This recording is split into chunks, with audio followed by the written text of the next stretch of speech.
మాకు అమ్మిన భూమిని ఎలా వేలం వేస్తారు? ఎకరం 237 కోట్లు పలికినటువంటి రాయదుర్గం భూములని 5 ఎకరాలు మావే. 2010లో 13 కోట్లకు ప్రభుత్వం మాకు విక్రయించింది. భూమి మా పొజిషన్లోనే అభివృద్ధికి కోట్లు ఖర్చు చేశాం. అక్కడ మా ఆఫీసుల కోసం ట్విన్ టవర్లు ప్రతిపాదించాం.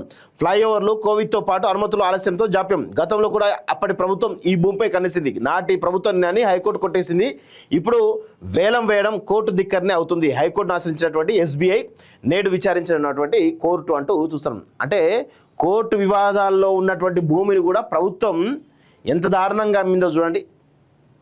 సో ఇక్కడ ఏమంటారు, 237 కోట్లు మొన్న పలికింది కదా ఒక ఎకరానికి రాయదుర్గలో. సో ఆ భూమి మాదేనని చెప్పేసి ఎస్బీఐ వాదిస్తూ ఉంది. కోర్టులో కూడా కేసు వేసినటువంటి విషయం కనబడతా ఉంది.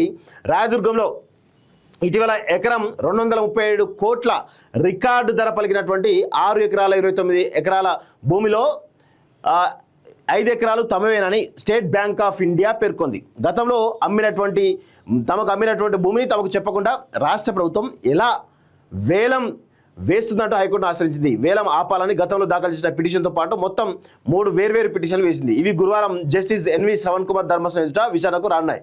ఈ భూమి తమదేనని ఎస్బీఐ చెప్పడం సంచలనం సృష్టిస్తుంది.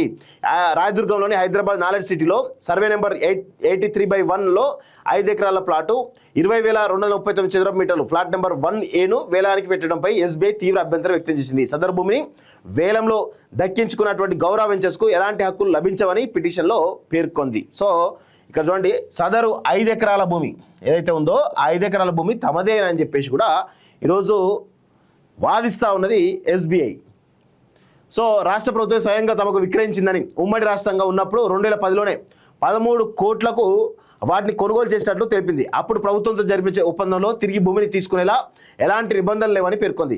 ఇటీవల మే 20న సదరు భూమిలో నిర్మాణాలు చేపట్టలేదు కాబట్టి కేటాయింపు రద్దు చేస్తున్నట్లు లెటర్ జారీ చేశారని, అది తమకు అందలేదని తెలిపింది. నిర్మాణాలు పూర్తి చేయడానికి మరింత సమయం ఇవ్వాలని కోరినా తిరస్కరించారని పేర్కొంది. తాము ఇచ్చినటువంటి ఆధారాలు రికార్డులతో పాటు హైకోర్టు తీర్పులను పరిశీలించకుండా ఏకపక్షంగా రాష్ట్ర ప్రభుత్వం టీజీఐఎస్సీ నిర్ణయాలు తీసుకున్నాయని తెలిపింది.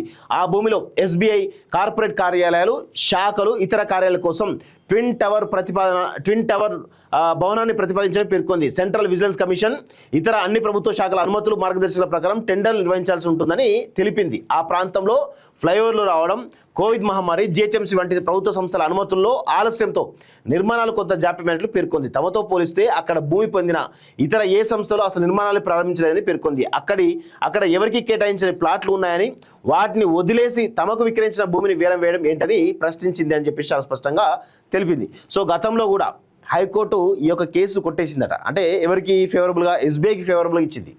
సో తమకు కేటాయించిన ఈ భూమిపై ప్రభుత్వం గతంలోనే కనిసిందని, నిర్మాణాలు చేపట్టకుండా అడ్డుకోవడంతో పాటు కేటాయింపు రద్దు చేయాలని చూసిందని ఎస్బీఐ తన పిటిషన్లో పేర్కొంది. 2021లో అప్పటి ప్రభుత్వం తీసుకున్న నిర్ణయాన్ని హైకోర్టు 2022లో కొట్టేసిందని తెలిపింది.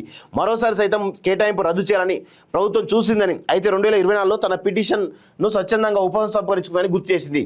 మళ్ళీ మూడోసారి రాష్ట్ర ప్రభుత్వం టీజేఐసీలు సదరు భూమిని వేలానికి పెట్టడం అక్రమమే కాకుండా చట్ట వ్యతిరేకమైనటువంటి ఏకపక్ష చర్య అని కోర్టు ఉత్తర్వుల ధిక్కరణకు పాల్పడ్డమని తెలిపింది అంటూ చాలా స్పష్టంగా ఎస్బీఐకి ఇచ్చినటువంటి ఏవైతే భూమి ఉందో 2010-12 సమయంలో ఇచ్చినట్టు భూమి ఏదైతుందో దాన్ని మళ్ళీ రాష్ట్ర ప్రభుత్వం తిరిగి స్వాధీనం చేసుకుందని చెప్పేసి, వాళ్ళు ఏవి నిర్మాణాలు చేపట్టలేదు 15 సంవత్సరాలుగా అని చెప్పేసి రకరకాల కారణాలు చెప్పేసి ఆ భూమిలో 5 ఎకరాలు ఎస్బీఐకి ఇస్తే ఆ 5 ఎకరాలకు సంబంధించి 5 ఎకరాల నుంచి ఇంకొక 1.5 ఎకరం యాడ్ చేసేసి 6 ఎకరాల 29 గుంటల భూమిని 237 కోట్ల ఎకరానికి 237 కోట్లు అంటే 14,000-1,500 కోట్లతోటి ఆ భూమిని గౌరవ వెంచర్స్ మొన్న దక్కించుకున్నది వేలంలో.